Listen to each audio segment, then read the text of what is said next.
Hola amigos, bienvenidos. Bienvenidos una semana más a este programa dedicado a profundizar, a conocer con el mayor detalle posible dentro de nuestras limitaciones, a conocer la exhortación apostólica posinodal Amoris Laetitia del Papa Francisco. A esta altura ya hemos avanzado bastante.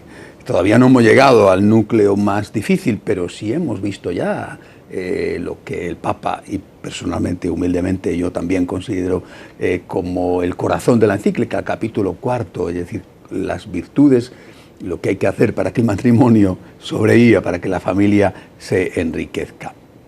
En este capítulo 7, el Papa habla de la educación de los hijos, del derecho de los padres, del derecho prioritario por encima de todos otros derechos a educar a sus hijos. No cita al Papa Benedicto XVI en aquel famoso discurso en el Parlamento Europeo donde estableció los llamados 3 principios innegociables que debía de tener presente todo católico, sea político o no. Todos somos políticos en la medida en que votamos, para elegir, por ejemplo, a nuestros representantes en las administraciones públicas. Primer principio, la defensa de la vida. Segundo principio, la defensa de la familia, entendida como la unión de un hombre y una mujer. Y tercer principio, el derecho de los padres a tener la última palabra en la educación de los hijos. Pero aunque no cita expresamente al Papa Benedicto XVI y no dice los principios innegociables, sin embargo el contenido está íntegramente aquí. Ciertamente ha habido algunas críticas sobre este capítulo de la Amoris Laetitia, porque podía haber sido más explícito en algún punto, como el tema de la educación sexual, bueno, pero también algo habla de esto. Vamos a verlo ahora con un poco de calma. Los padres, empieza diciendo este capítulo, siempre inciden en el desarrollo moral de sus hijos para bien o para mal. La neutralidad no es posible, no existe. O para bien o para mal, no hay que olvidarlo, tú estás educando. Es decir, eso que dicen algunos, a ver, yo, por ejemplo, con el tema del bautismo, yo no voy a bautizar a mis hijos cuando sean mayores que decidan por sí mismos. Ya estás tú influyéndoles. Eso ya es una influencia. No es que tú digas, yo no quiero influir y por eso no, tú ya estás influyéndoles con esa decisión. Tú dirías, yo no quiero influir a mis hijos y por lo tanto no les voy a mandar al colegio. Y cuando sean mayores, que decidan si quieren aprender o no quieren aprender. No, ya estás influyéndoles, porque estás haciendo pasar el tiempo y cuando sean mayores se encontrarán con que tienen que empezar a aprender a los 18 años lo que desde 14 años antes que están aprendiendo los demás niños. Ya les has influido. Por consiguiente, dice el Papa, lo más adecuado es que se acepte esta función inevitable y que los padres la realicen de un modo consciente, entusiasta, razonable y apropiado. La familia no puede renunciar a ser lugar de sostén, de acompañamiento, de guía, aunque debe reinventar sus métodos y encontrar nuevos recursos. Necesita plantearse a qué quiere exponer a sus hijos. Para ello no se debe dejar de preguntarse quiénes se ocupan de darle diversión y entretenimiento, quiénes entran en sus habitaciones a través de las pantallas, a quiénes los entregas para que los guíen en los tiempos libres. Solo los momentos que pasamos con ellos hablando con sencillez y cariño de las cosas importantes y las posibilidades sanas que creamos para que ellos ocupen su tiempo permitirán evitar una nociva invasión. ¿En manos de quién estás entregando a tus hijos? Como dice el Papa, ¿quién está entrando en su habitación? En su habitación no entra nadie. Ah, no. ¿Y a través de Internet? ¿Quién está entrando en su habitación? ¿Y tú no te enteras? Y no te enteras. Miren, en educación, no lo dice el Papa, perdonen, se lo digo yo, hay una frase que se cumple. En educación, muy pronto es demasiado tarde. Hay también otra frase que dice, en la selva, los animales salvajes existen, dice, pero cuando los ves, es demasiado tarde, ya que te han echado encima. No los ves, pero cuando los ves, es demasiado tarde. Así pasa en la educación. Si no te pones a ello, si no le das el lugar prioritario que debe de ocupar en la preocupación de los padres, que no solamente es alimentarles, aunque eso sea importante, pues muy pronto es demasiado tarde. Los animales salvajes, las bestias, las fieras, no las ves, pero cuando las ves ya han saltado encima de ti. Continúa el Papa, dice, siempre hace falta una vigilancia. El abandono nunca es sano. Los padres deben orientar y prevenir a los niños y adolescentes para que sepan enfrentar situaciones donde pueda haber riesgos, por ejemplo, de agresiones, de abuso o de drogadicción. ¿Cuántos menores han sufrido abusos porque han sido engañados a través de Internet por una persona que se hacía pasar por uno de su edad y era un adulto? Y los padres no se han enterado. Y cuando se han enterado ha sido demasiado tarde. Esta vigilancia, dice el Papa, también, lógicamente, tiene sus límites. La obsesión no es educativa y no se puede tener un control de todas las situaciones por las que podría llegar a pasar un hijo. Lo que interesa, sobre todo, es generar en el hijo, con mucho amor, procesos de maduración de su libertad, de capacitación, de crecimiento integral, de cultivo de la auténtica autonomía. Solo así ese hijo tendrá en sí mismo los elementos que necesita para saber defenderse y para actuar con inteligencia y astucia en situaciones difíciles. La educación entraña la tarea de promover libertades responsables que opten en las encrucijadas con sentido e inteligencia. Personas que comprendan sin recortes que su vida y la de su comunidad está en sus manos y que esa libertad es un don inmenso. Pero para el Papa no es válido delegar de forma absoluta en nadie la educación moral de los hijos. Aunque los padres necesitan de la escuela para asegurar una instrucción básica de sus hijos, nunca pueden delegar completamente su formación moral. La tarea de los padres incluye una educación de la voluntad y un desarrollo de hábitos buenos e inclinaciones afectivas a favor del bien. Esto implica que se presenten como deseables comportamientos a aprender e inclinaciones a desarrollar. Pero siempre se trata de un proceso que va de lo imperfecto a lo más pleno. El deseo de adaptarse a la sociedad o el hábito de renunciar a una satisfacción inmediata para adaptarse a una norma y asegurarse una buena convivencia es ya en sí mismo un valor inicial que crea disposiciones para trascender luego hacia valores más altos. Además, esta formación debe realizarse de modo inductivo, de tal manera que el hijo pueda llegar a descubrir por sí mismo la importancia de determinados valores, principios y normas, en lugar de imponérselos como verdades irrefutables. Una formación ética eficaz implica mostrarle a la persona hasta qué punto le conviene a ella misma obrar bien. No solo decir, tienes que obrar bien para hacer el bien, sino tienes que obrar bien porque te conviene. Si no obras bien, te vendrá el mal. Si no obras bien, los demás te tratarán mal. San Juan de la Cruz decía, donde no hay amor, pon amor y encontrarás amor. No es que tengas que obrar bien para recibir amor. Tienes que obrar bien por amor a quien ya te ha amado a ti primero, que es Dios. Pero además, cuando obras bien, recibes el bien. La medida que uses, no hay que olvidarlo nunca, la usarán contigo. Quizá no todos, pero sí muchos, sí la mayoría. Hablo de la medida buena, pero también a veces ocurre con la medida mala. Una formación ética, eficaz, insisto, implica mostrarle a la persona hasta qué punto le conviene a ella misma obrar bien. Hoy suele ser ineficaz pedir algo que exige esfuerzo y renuncias, sin mostrar claramente el bien que se puede alcanzar con eso. Es necesario desarrollar hábitos. También las costumbres adquiridas desde niños tienen una función positiva, ayudando a que los grandes valores interiorizados se traduzcan en comportamientos externos sanos y estables.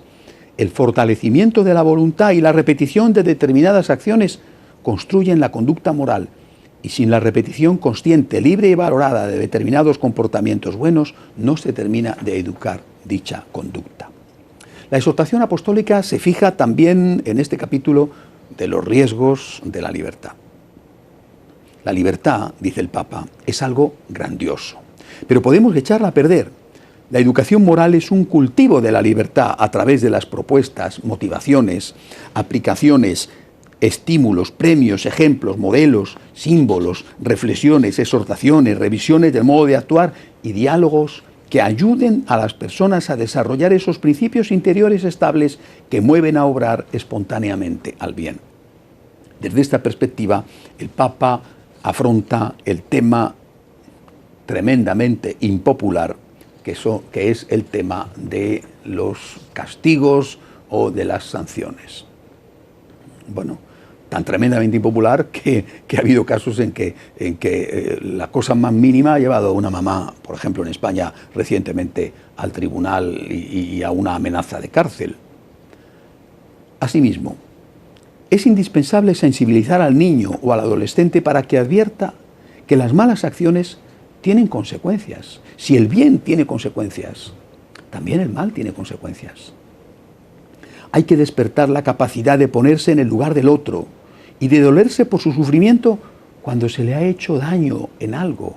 Cuando confieso a adolescentes, suelo decirles lo siguiente: un día tú probablemente tendrás hijos.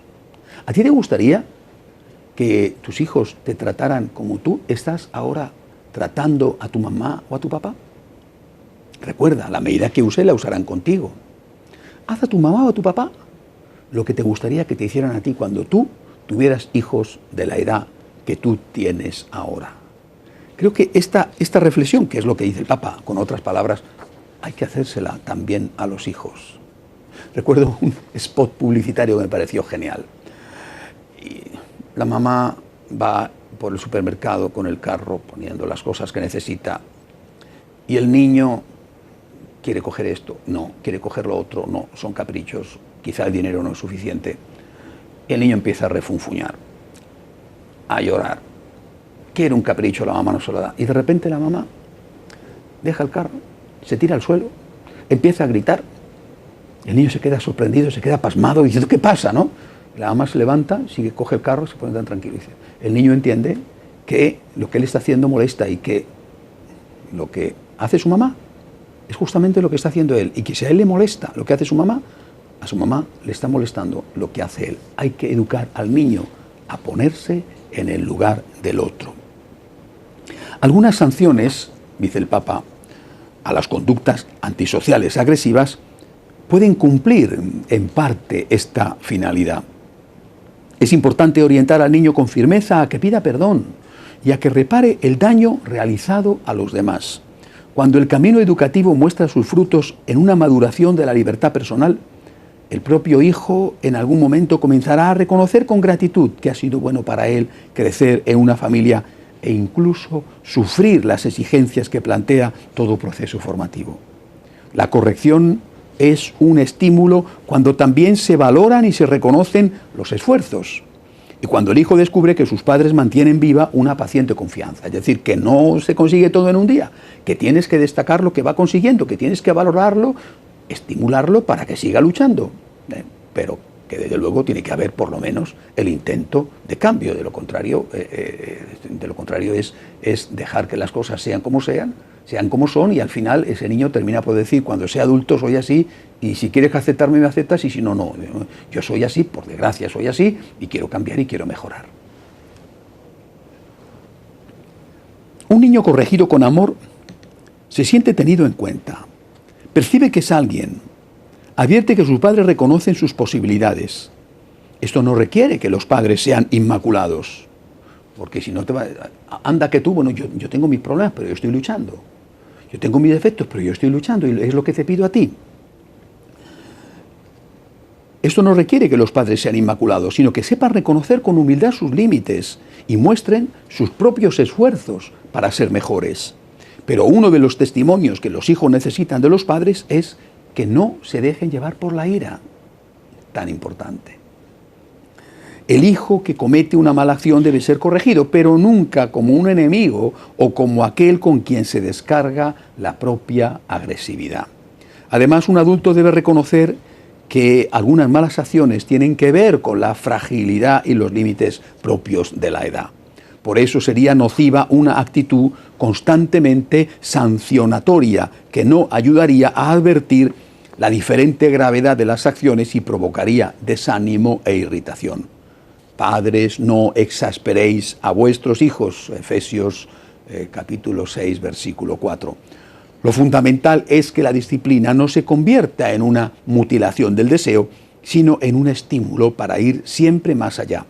Hay que saber encontrar un equilibrio entre dos extremos igualmente nocivos. Uno sería pretender construir un mundo a medida de los deseos del hijo, que crece sintiéndose sujeto de derechos, pero no de responsabilidades. El otro extremo sería llevarlo a vivir sin conciencia de su dignidad, de su identidad única y de sus derechos, torturado por los deberes y pendiente de realizar los deseos ajenos. Este equilibrio lo expresa el Papa de este modo. La educación moral implica pedir a un niño o a un joven solo aquellas cosas que no le signifiquen un sacrificio desproporcionado. Reclamarle solo una cuota de esfuerzo que no provoque resentimiento o acciones puramente forzadas. El camino ordinario es proponer pequeños pasos que puedan ser comprendidos, aceptados y valorados e impliquen una renuncia proporcionada. De otro modo, por pedir demasiado, no logramos nada. La persona apenas puede librarse de la autoridad y en cuanto se libra de ella, posiblemente dejará de obrar bien. Estaba reprimido.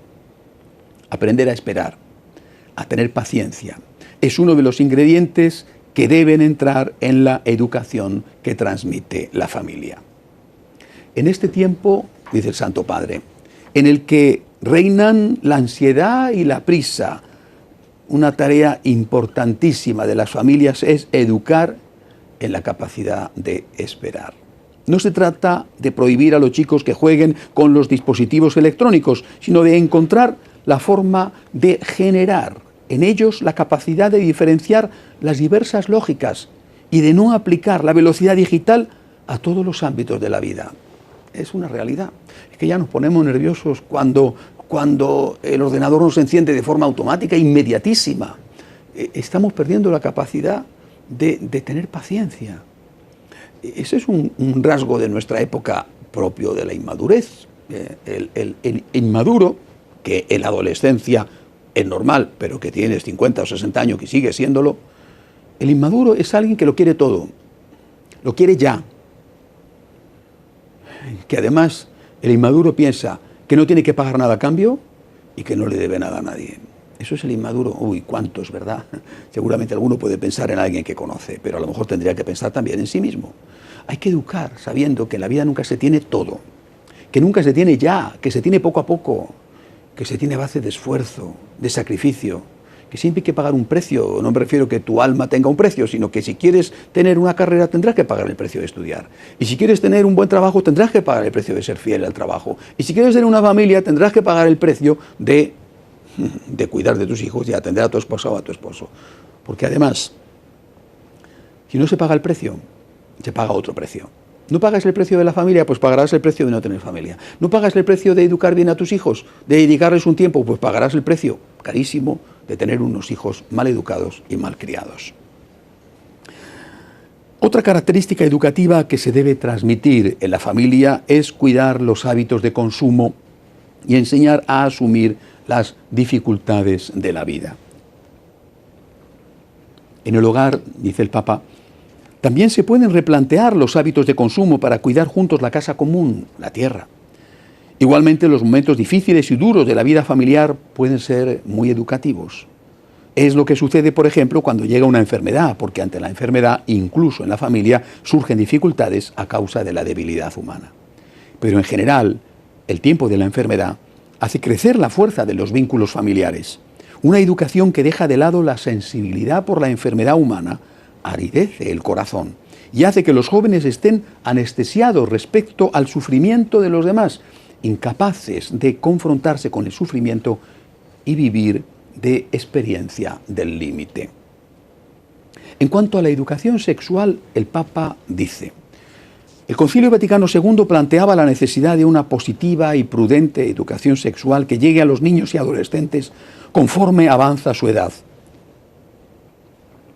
y teniendo en cuenta el progreso de la psicología, la pedagogía y la didáctica. Es difícil pensar la educación sexual en una época en que la sexualidad tiende a banalizarse y a empobrecerse.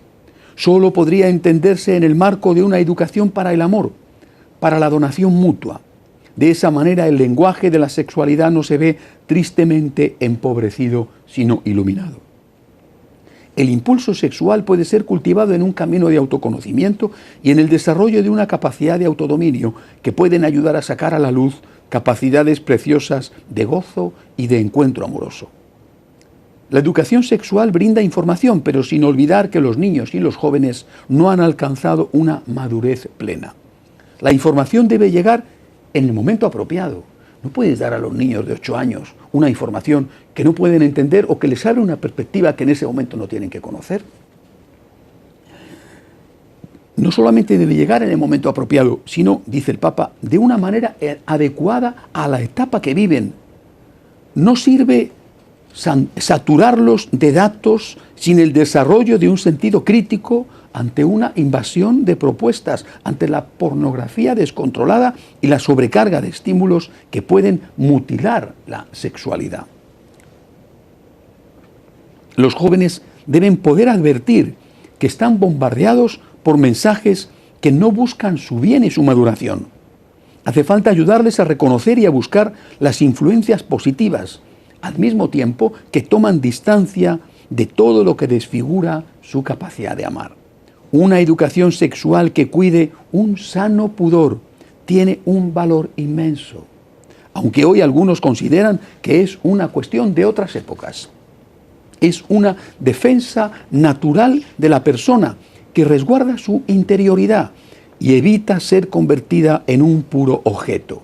Sin el pudor, podemos reducir el afecto y la sexualidad a obsesiones que nos concentran solo en la genitalidad, en morbosidades que desfiguran nuestra capacidad de amar y en diversas formas de violencia sexual que nos llevan a ser tratados de modo inhumano o a dañar a otros. Con frecuencia, añade el Papa, la educación sexual se concentra en la invitación a cuidarse, el preservativo, procurando un sexo seguro. Pero cuánta mentira. ¿Por qué no se dice, aparte de que no se deba usar por motivos morales, pero oiga, ¿por qué no se dice que no es 100% seguro? Que hay un riesgo. No se dice, se presenta como sexo seguro y no lo es. Hay un porcentaje pequeño, pero hay un porcentaje de deterioros en los preservativos, por ejemplo. Bueno, pero además está cómo se lo ponen, si es el momento, si lo han hecho bien, porque quizá no están suficientemente concentrados en ello. Bueno, eso representa un porcentaje de deterioro, el que sea. ¿Tú te pondrías una pistola en la cabeza y apretarías el gatillo sabiendo que de 6 balas, de 10 balas, hay solo una? Por lo menos tienen que decírtelo, ¿no? Te dicen, no hay ninguna bala en la recámara, puedes apretar el gatillo, no pasa nada, es un juego. Pero hay una. Por lo menos tendrían que decirte la verdad. Si no te dicen la verdad, te están engañando. Y eso pasa. Y pasa no solamente en el tema de la transmisión de la vida, sino que pasa también, por ejemplo, en el campo de la lucha contra el SIDA. Es decir, que se diga la verdad, que se digan los riesgos que se corren y que no se mienta y se engaña a la gente para hacer negocio hablando de sexo seguro. Esta expresión, el sexo seguro, transmite una actitud negativa hacia la finalidad procreativa natural de la sexualidad. Como si un posible hijo fuera un enemigo del cual hay que protegerse. Así se promueve la agresividad narcisista en lugar de la acogida. Es irresponsable toda invitación a los adolescentes a que jueguen con sus propios cuerpos y deseos, como si tuvieran la madurez, los valores, el compromiso mutuo y los objetivos propios del matrimonio. Hay un país, que no voy a decir cuál es, que obliga a enseñar a los niños, a los 8, 9, 10 años, enseñar a los niños a masturbarse. Dice, pero bueno, qué barbaridad. ¿Pero cómo podemos llegar a esos extremos? Bueno, pues esto es degenerar la sexualidad. Y esto es entrar abusivamente en el derecho que tiene el niño a que le eduquen bien para algo tan importante como es el control de su propio cuerpo. Sigue diciendo el Santo Padre, de ese modo se alienta a los niños y a los adolescentes alegremente a utilizar a otra persona como objeto de búsquedas compensatorias de carencias o de grandes límites. Es importante más bien enseñarles un camino en torno a las diversas expresiones del amor, al cuidado mutuo, a la ternura respetuosa, a la comunicación rica de sentido, porque todo eso prepara para un don de sí íntegro y generoso que se expresará luego de un compromiso público en la entrega de los cuerpos. La unión sexual en el matrimonio aparecerá así como signo de un compromiso totalizante, enriquecido por todo el camino previo. Presérvate para el matrimonio. A eso hay que enseñar a los hijos. Un punto esencial de la tarea formativa de la familia es la transmisión de la fe. Aunque ya ha hablado el Papa de esto, vuelve ahora y dice: la educación de los hijos debe estar marcada por un camino de transmisión de la fe que se dificulta por el estilo de vida actual, por los horarios de trabajo, por la complejidad del mundo de hoy, donde muchos llevan un ritmo frenético para poder sobrevivir. Sin embargo, el hogar debe seguir siendo el lugar donde se enseña a percibir las razones y la hermosura de la fe, a rezar y a servir al prójimo. La fe es don de Dios, recibido en el bautismo, y no es el resultado de una acción humana, pero los padres son instrumentos de Dios para su maduración y desarrollo.